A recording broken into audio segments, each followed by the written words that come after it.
चिन्हाची अनोखी सभा. आपल्या वर्गात फार मोठी सभा भरली आहे.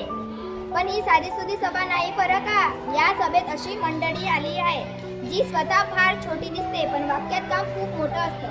होय, आज भेटणार आहे आपल्या भाषेतील खास पाहुणे विरामचिन्ह. नमस्कार, मी आहे पूर्णविराम. माझं वाक्य अगदी सोपं असते. वाक्य पूर्ण झालं की मी येतो आणि म्हणतो, बस आता थांबा. मी रोज शाळेत जातो. वाक्य संपलं की माझी ड्युटी संपली. नमस्कार, मी आहे स्वल्पविराम. नमस्कार, मी आहे स्वल्पविराम. मी आहे स्वल्पविराम. वाक्यामध्ये थांबायचं असेल तर मी येते. उदाहरण, रिया, मोहिनी, दिशू खेळत आहेत. माझ्याशिवाय सगळे शब्द धावतच सुटतील. आता माझी वेळ. मी आहे अर्धविराम. मी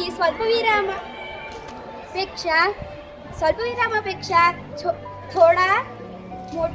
थोडा मोठा थांबा देतो, पण पूर्णविरामा इतका मी मोठा थांबा देत नाही. उदाहरण, सूर्य मावळला, पक्षी घरटेकडे परतले. माझे एकच तत्व, ना पूर्ण थांबा ना घाई, मध्यम मार्ग माझी कमाई. थांबा, मला एक प्रश्न सुचलाय. मी आहे प्रश्नचिन्ह. जेव्हा प्रश्न विचारला जातो तेव्हा वाक्याच्या शेवटी माझी एंट्री होते. उदाहरण, तू शाळेत गेला होतास का? हे प्रश्न मी विचारणार, पण उत्तर तुम्ही द्यायचे. अरे वा, माझी ओळख करून द्या. मी आहे उद्गारवाचक चिन्ह. आनंद, आश्चर्य, भीती किंवा राग व्यक्त करायचं असेल तर मी येतो. उदाहरण, अरे वा, किती सुंदर चित्र आहे. गृहपाठ पूर्ण केला तर शिक्षक म्हणतील, अरे वा, धन्यवाद.